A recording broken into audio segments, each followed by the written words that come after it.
So here's that publication, right? There are some they'll say, well, we don't subscribe to U.S. News and World Report. Well, you can't have it both ways, right? Right. I'm honest. I'm going to be trustworthy, and transparent, right? And I told my board, I shared this with my board. If you allow me the opportunity to be president, here is a challenge. I will elevate our profile and raise funds. Yes, sir. That's what an HBCU college president has to be laser focused on every day they come into this office. Now that's up close and in person. That's right real. there. That's real. Here it is, though. If you subscribe to U.S. News and World Report, there are 104 HBCUs, and we lose one or two every time there's a reaffirmation cycle. It's 104. Livingstone College sits in the bottom quartile. All right, so then let me ask you a question. Because if we're going to be up close and in person, and I'm not going to name any other institutions, but why would a person come here compared to going to one of the state institutions or somebody that has the flash and dash? Why would they come here? That's a loaded question. I'm on the hot seat on that one. Yeah. All right? Because I love all HBCUs, but all HBCUs are not created equal.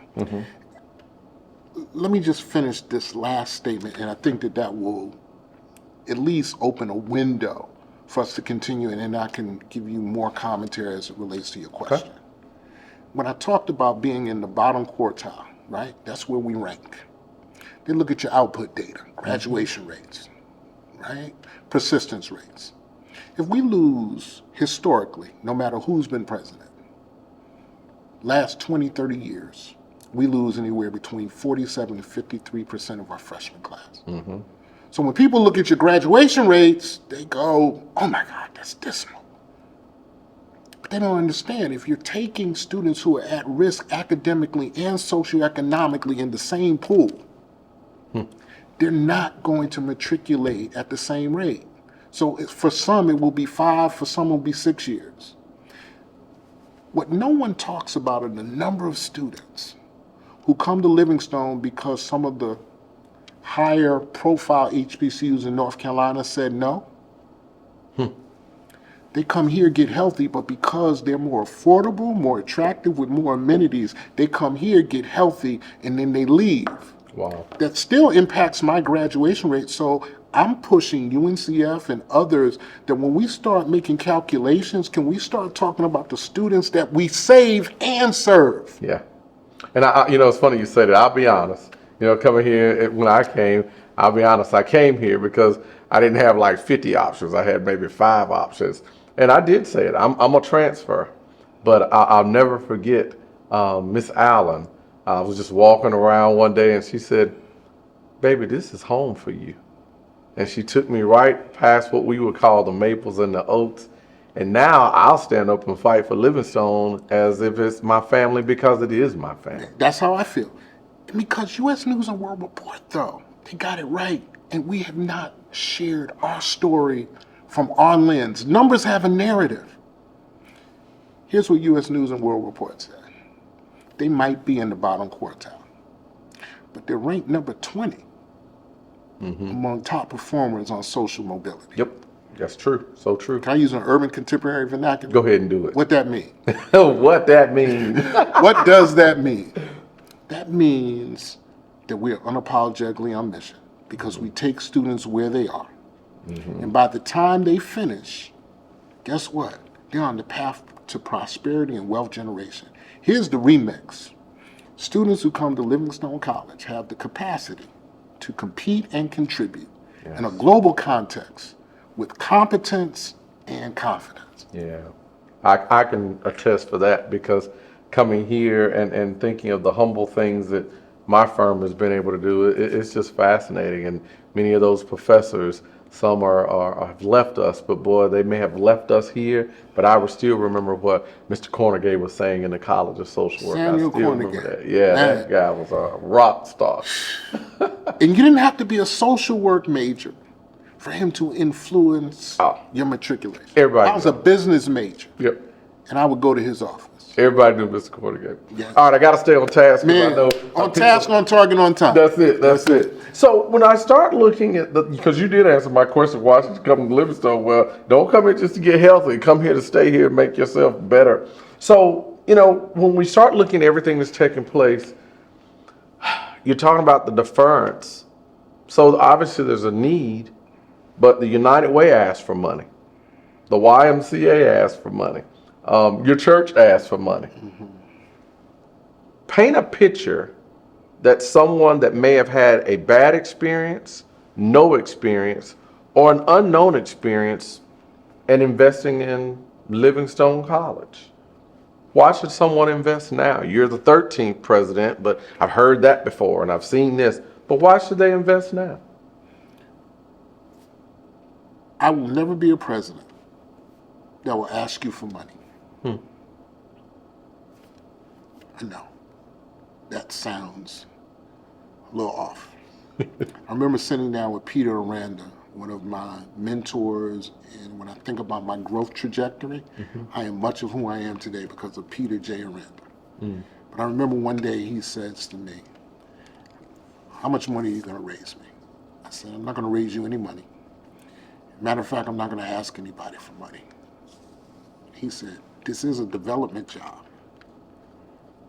I said, "But I'm never going to ask anyone for money. What I'm going to ask them for is investment." See, if you give me money, I could view you giving me money to make me go away, charity. I need you to make an investment in what we're doing. An investment. I want you to make an investment and expect a return. Here's the return.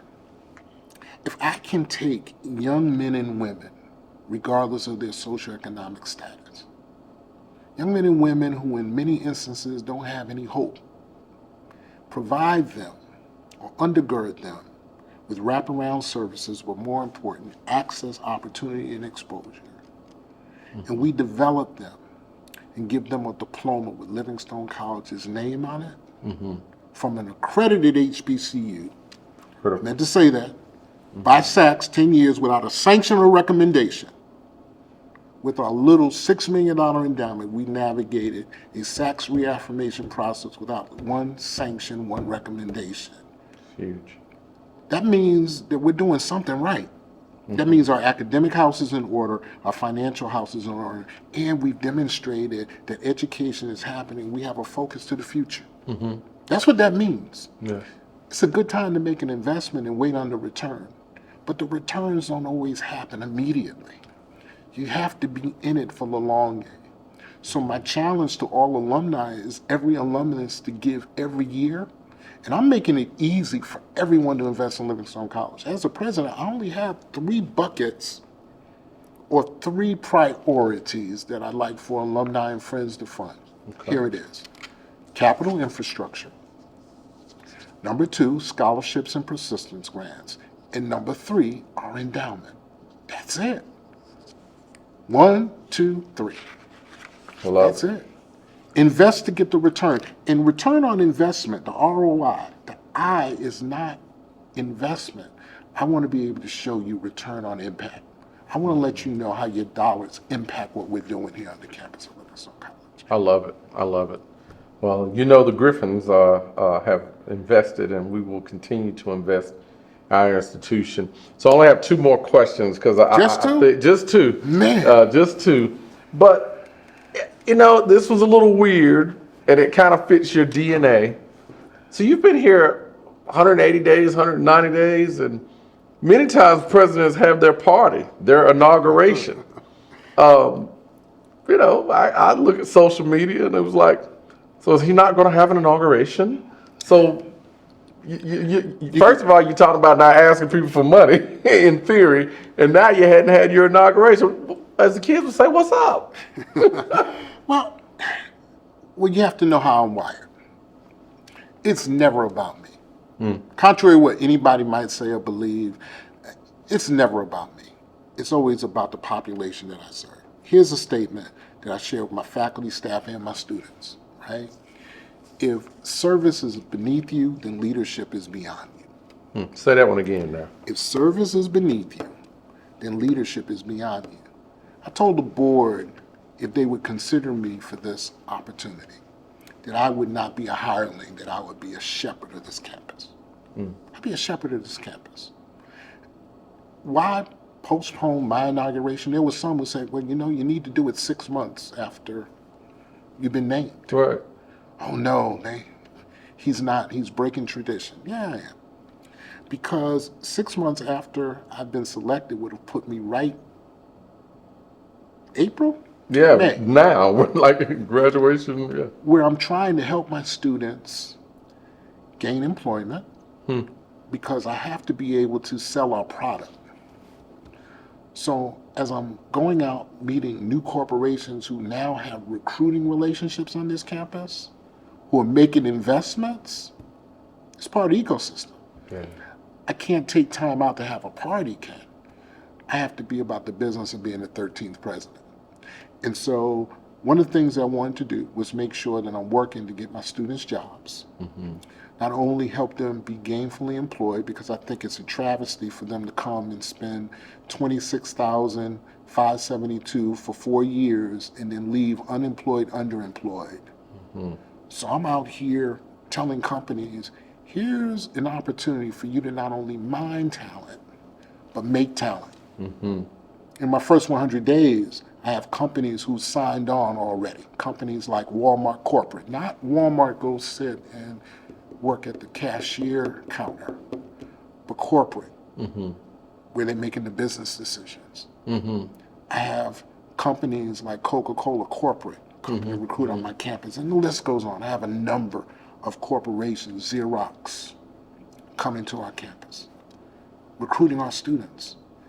That's what I want to be about, raising money to help them get through. And then, ultimately, I didn't want to compete with them for graduation. That's their time. Planning a party is a lot of time and resources, and I want to be laser focused in getting the residence halls done, raising capital. Look, I can't talk about it yet because we can't make this announcement, but this interview, in addition to the $7 million that I've appropriated, I have another funder who's come to the table who said, we're going to give you $1 million. Now, we may do it over 2 years, 3 years, it depends. But we want you to give us a list of your capital deferred maintenance items. And we're going to help pick and choose, and that's what we're going to support in your presidency, Dr. Davis. Wow. 180 days, and that's what we're doing. And so, you know, and I need that because I need people who want to invest in what is not the hot ticket items, or what we would say is not sexy. I mean, give me an example. And you asked about the inauguration. I want to share what we're doing. And you asked this earlier, and I don't think I fully and adequately answered that. You know, in the news, again, someone can take a picture and put you out there on social media, and the world believes it without the facts. Yeah. So I've been calls every time something comes out. What about the mold? The reason why I haven't responded because we don't have a pathogenic mold problem. Mold is out there. You have mold in your house. I have mold in all of my houses, right? I'm serious. I mean, I don't want to downplay it, right? If moisture gets into sheetrock or synthetic materials and you don't have adequate ventilation, mold happens. What you want to stay away from is the black mold, pathogenic Stachybotrys, right? That's what your science background. Yeah. That you want to stay away from. Do we have a mildew issue? Most definitely. How do I know it's mildew and not mold? When we went viral for what was going on in Gola and the students said we had mold, social media just blasted us. Livingstone College has mold. Don't send your children there. So I had to make sure that I had facts and not the fiction. So every one of my residence hall has gone through extensive mold testing, and I have the reports. I have a stack of books about this high that went through every residence hall to tell me what species we had, and only species of mold they found was consistent with mildew. Mildew. Nothing that would harm anyone's airway. Now, be responsible, be responsive.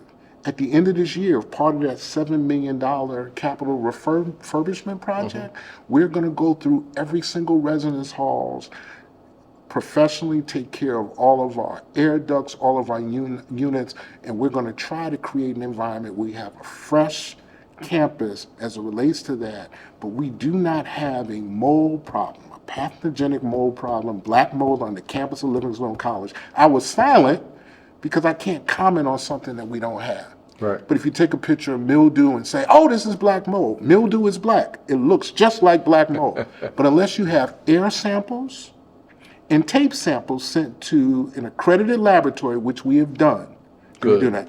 One thing you got to know about me, I can't come from humble beginnings and then turn my back on it. What kind of practitioner or professional would I be to know that and still allow my students to stay there? All right, so I gotta ask this one. I played college football. Oh, boy. I know where this is going. Yeah, I played, and I'm minding my business, and one of my friends said, "Hey man, did you see this?" Not one, not two, but 3 million views of what appeared to me. It had the individuals had a Livingstone College jersey on, a helmet inside of a building, like one of the residence halls, with no shoes on. And it wasn't like, oh, let's just touch and agree. They went full force and bam. Okay. What do you expect? We're the campus where HBCU football started. No, I would really love it. I can't downplay it. I mean, but there's a delicate balance there. You know, young men playing an aggressive sport like football, that happens in practice. What happened for us, that it happened in a residence hall and someone filmed it. Social media is just so dangerous because it shows up when you don't need it to show up. True. But here's the piece of that I want to go on record saying, that I support my student athletes. Here were 2 young men who are honor students, African American men who are in college, who are honor students, who decided, hey, you know what? Let's get it in. And they did in our residence hall. Am I happy about that? Because they could have been hurt. But they weren't hurt. And I said that. We're fortunate that no one was injured because of the horseplay. But at the end of the day, I have to support them because they're still ambassadors of Livingstone College. So how do we deal with it? We deal with it by making this a teaching moment. Mm-hmm. You don't do that in a residence hall. You do that when it's supervised in the right environment. But most people on social media who looked at that thought it was funny. We had shout outs from professional athletes. Listen, the one thing that I wish, man, Ken, can you imagine? You played football at Livingstone. Can you imagine if every person who saw that view gave $1, $3, or $5? Wow. I could build a brand new field house, cash, all the furniture, and we could have a state-of-the-art facility on this campus to support my student athletes. So if you really want to support them, when I talk about this investment, here's an investment to say, hey, I like this video, shout out to these young men, and then guess what? But I'm going to stand with my students. Think about this, Ken. There are things that you and I both did in our 20s. Don't do that. That we ought to be glad that social media wasn't around back then. Wow. Some of us have had lapses in judgment in our 30s and 40s. So I'm not going to come down on these young men because they had a lapse of judgment. They decided to use the vehicle of football to do something that I would not have done. But I still got to support them because they're ambassadors of Livingstone College. Yeah. You know, I love the thing that I keep hearing and resonating is you keep saying my students, my students. So here's the last question. This is the big one. Where do we go from here? I think that if a person's given us 30 minutes to listen to us, or maybe a little bit longer, don't turn us off. But where do we go from here? That's a good question. Where we go, I'd rather talk about how do we get there. Fair. How do we get there? We need investment in the students that we serve.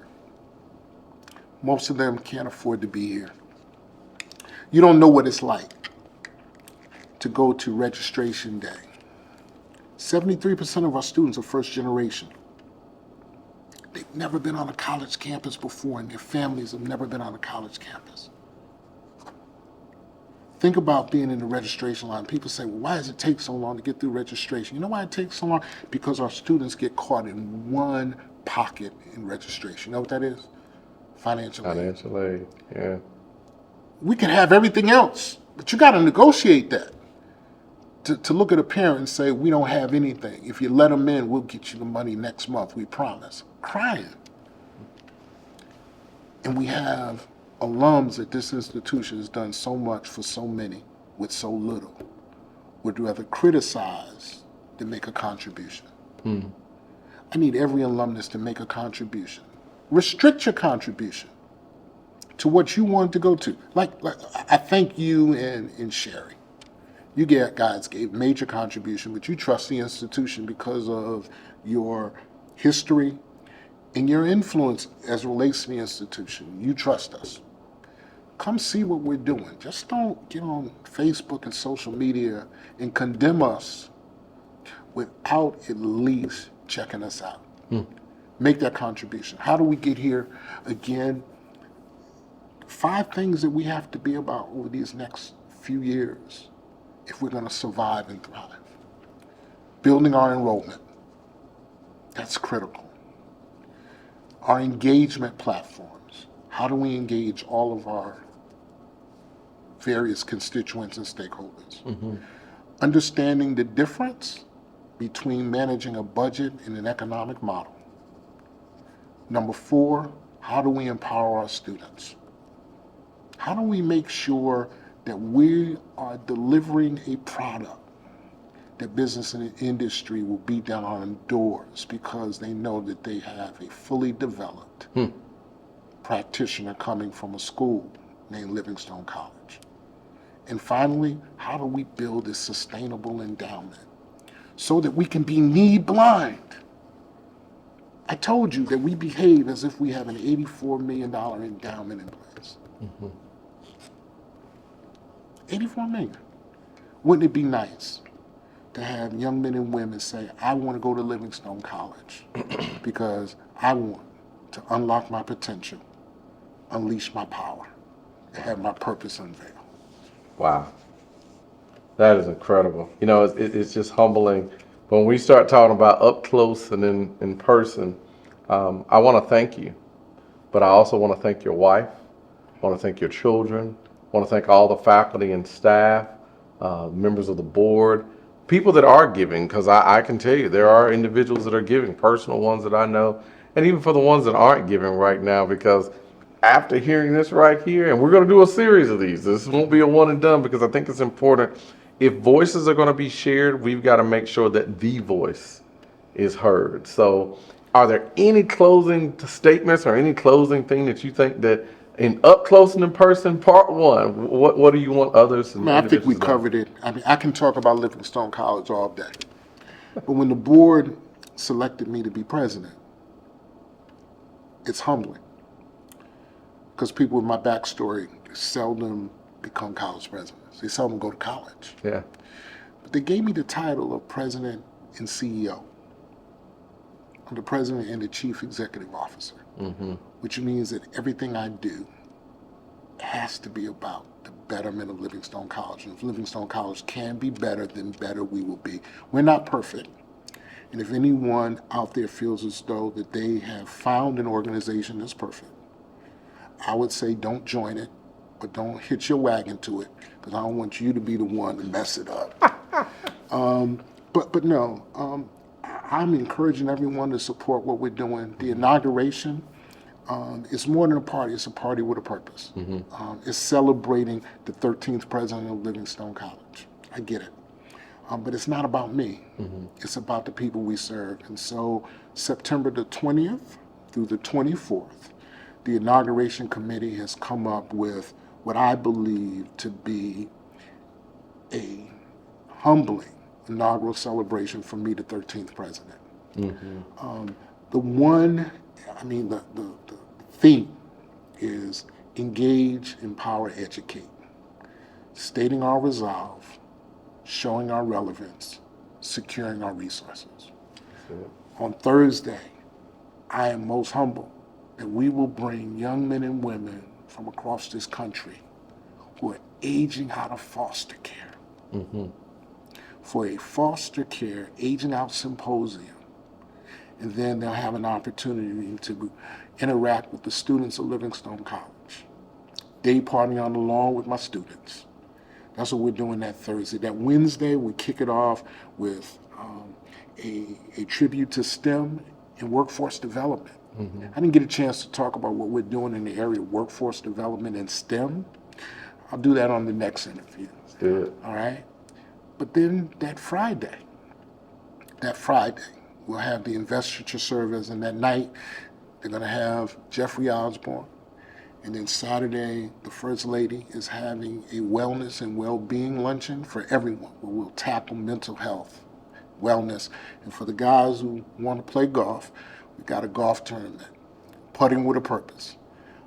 And then Sunday morning, right now we are waiting on confirmation from our final artist, but Bishop W. Darren Moore will close us out with our gospel brunch. Man, it is going to be, I believe, a hot ticket item. But again, it's about securing our resources, Yes. showing our relevance, and stating our resolve. Livingstone College has done so much for so many with so little. And someone said on one of those posts, and with social media, it's like the stock market. You got to ride the wave. That's right. You get the good comments and you get the bad ones. Someone said they should have closed that school a long time ago. And you know what I said? Perhaps it would have been. But God. Exclamation point. That's the way you close an interview.